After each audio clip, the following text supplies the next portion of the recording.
Thank you.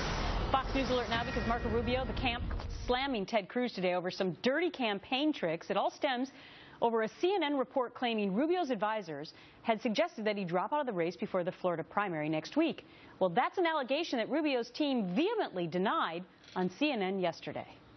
Jamie's report was utter nonsense. She did not contact the campaign prior to coming on the show last hour and reporting that. It is 100% absolutely false. I think CNN is doing a disservice to voters by airing that sort of reporting without even checking with the campaign.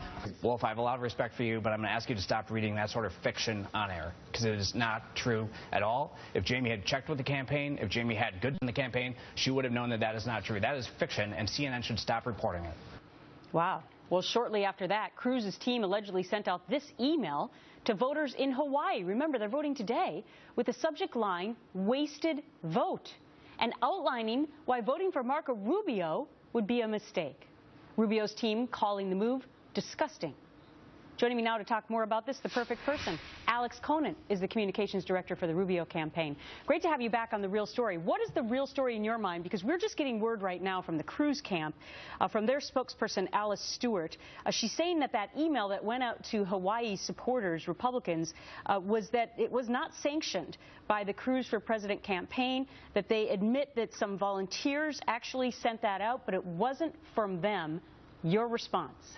Well, I mean, this is what we've seen from the Ted Cruz campaign over and over again. I mean, ask Ben Carson. Remember, on the eve of the Iowa caucuses, at the Iowa caucuses, Ted Cruz's campaign sent around emails of another false report from CNN that said that Ben Carson was dropping out of the race. I think it did real damage to Ben Carson. It was a dirty trick by Ted Cruz, and they've been caught again. I mean, last night they... So you don't believe that it's just the volunteers? Do you actually believe that this was sanctioned by the Cruz campaign? And if so, do they owe you an apology?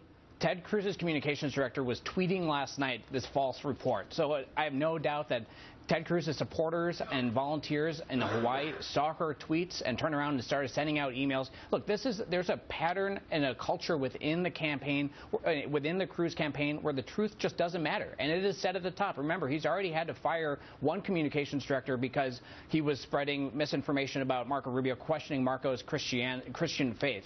It is deeply disturbing behavior, but we've seen it time and again from the Ted Cruz campaign. There is no place for that in the Republican primary. Let's have a debate about the ideas that these candidates have. Let's have a debate about the future of the country. We see these dirty tricks from the Cruz campaign over and over again, and it's really unfortunate that they would take a false report on CNN, a report that they knew was false, and then would spread it over social media and emails the way that they did. It's outrageous. So you're still standing by the fact that that report on CNN, not true, that no advisors in the Rubio campaign, including yourself, have suggested to him that he should bow out before his home state of Florida next week? It's categorically false, and CNN did not even check with the campaign before they went to air with that report. That was what was so outrageous about it. They didn't even check with us. They just made it up and went on air and reported it. So I appreciated that they were, Wolf let me on air shortly after they reported it to correct the record, to set it straight, but that didn't stop the Cruz campaign from taking the report and spreading it to their people. It was very dishonest behavior by the Cruz campaign. I want to dig deep into the numbers of what's happening in Florida right now. We reported yesterday on the show, it came out while we were on the air, that the Monmouth University poll showed that your candidate Rubio had gotten, a bit of a jump in the overall vote. He went up to 30%. Donald Trump was still at 38%. But in past polls, he had been down by 18%. Now look at what's on your screen now. This is early voters. It's very interesting. Marco Rubio is winning this battle, 48% to Donald Trump's 23%. But then when you look at the people who have not voted yet, it goes back up to favor Trump. What do you make of it?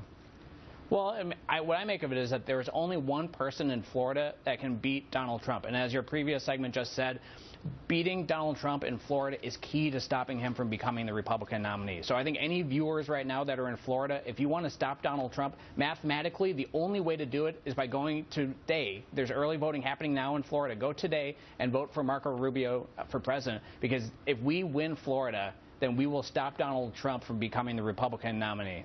All right, Alex Conant, politics are never dull, and today is another example of that. Great to have you back. Thanks. Thank you. Thanks, Gretchen.